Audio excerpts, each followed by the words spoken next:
My friend and his fiancée quickly became the favorite couple in our friend group, making our hangouts more fun. When they announced their engagement, we were all excited, but I felt left out when I didn't receive a save the date for their destination. Although I understood the stress of wedding planning, I felt hurt and excluded, especially when I learned that others in our group were upset about my absence from the guest list. A friend, Greg, 28-year-old male, in my circle of friends met Shannon, 28-year-old female, about 5 years ago, and they immediately hit it off.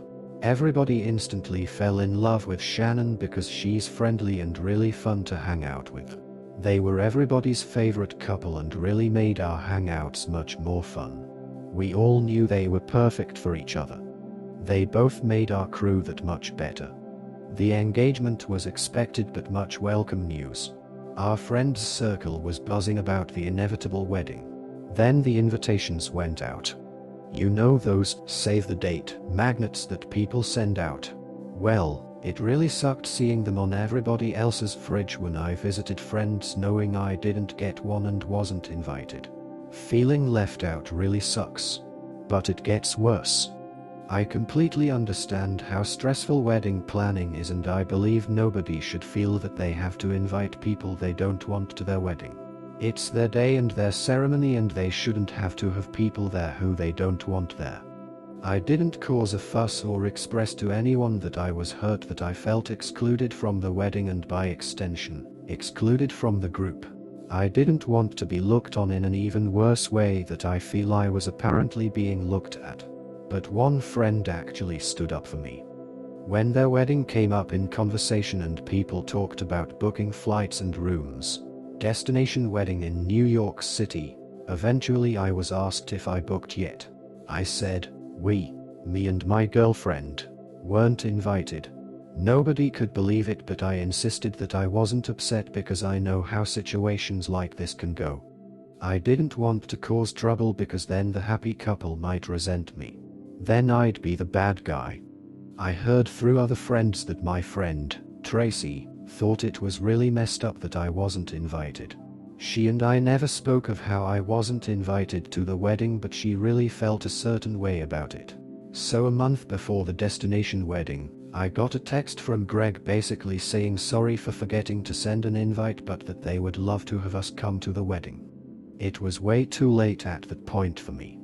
I couldn't get away from my job, and I didn't have a chance to put money aside for a year for an expensive NYC destination wedding like everyone else did. I didn't even get to save the date.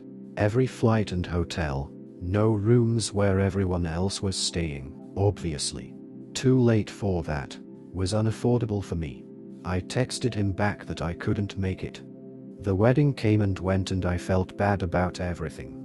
I saw the Facebook pictures of my friends all having the time of their lives. It looked like a great wedding. There's even a picture of just the group of friends labeled the crew. I don't think I've ever felt so left out, honestly. It really made me feel worthless and unwanted. So naturally the typical thoughts surfaced. They don't like you. They think you're annoying. They think you're a jerk. If you can't identify the schmuck in a group of friends, that means you're it. They think you try way too hard to be nice and think you're a phony.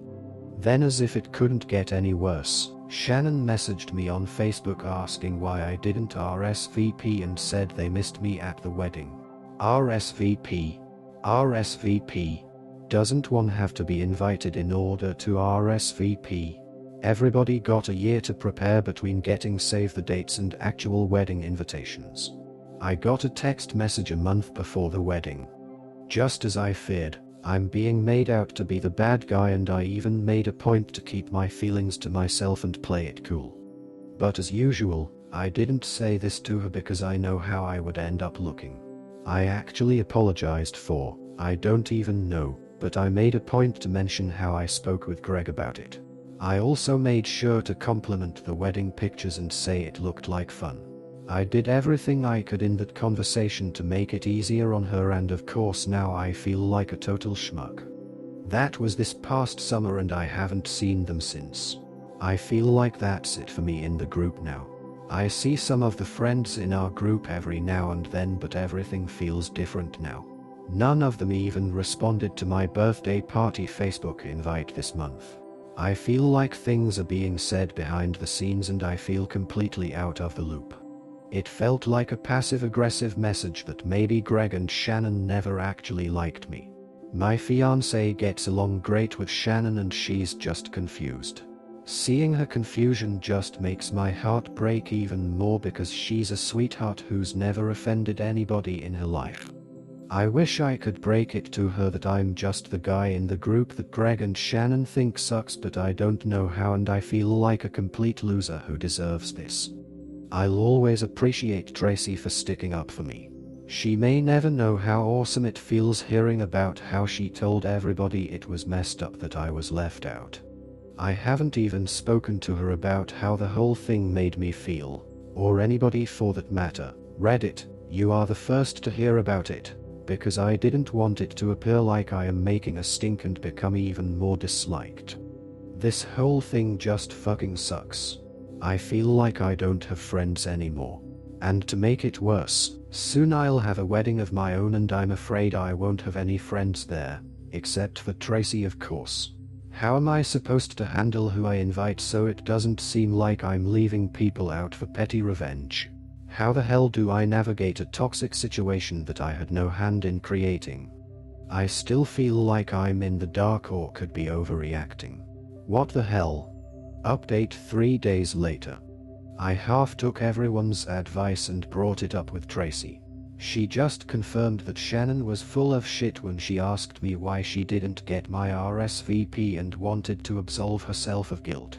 I'm not sure if they forgot or if I just wasn't invited yet, but Tracy said we'd talk about it more tonight when she gets out of work.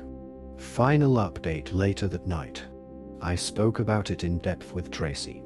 It turns out Greg's best man, someone who was never in the gang but grew up with Greg, always hated me and Greg thinks I'm annoying. Shannon later felt bad they chose not to invite me and pressured him to invite me over text, knowing I wouldn't be able to make it. Also, it wasn't only Tracy who thought it was wrong that I didn't get an invite, and the chatter is what made Shannon ask me why I didn't RSVP, to make it seem like my invite was lost in the mail. It feels better knowing this because, like I said, they don't have to have people they don't want at their wedding. But knowing Greg doesn't like me hurts because I always thought we were friends. Turns out he's the phony. Unfortunately, everybody else, except for Tracy and a few others, like Greg more than me, so they kind of felt like they had to choose a side after Tracy, and a few others, it turns out, brought up why I didn't get invited. Lots of people feeling guilty about this, apparently. They still felt like they had to choose a side for whatever reason.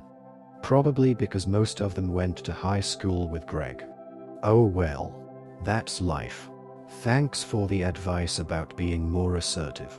Those of you polite about it were very helpful. Thanks. In the end, this story highlights the harsh realities of friendships and the pain of feeling intentionally excluded. Greg and Shannon's decision to leave their friend out of the wedding not only affected their relationship but also caused significant emotional turmoil for the narrator. Despite the hurt, the narrator showed remarkable strength by not letting this situation define their worth. As the narrator navigates the fallout from this experience, they're left with valuable lessons about authenticity and the importance of surrounding themselves with friends who genuinely care.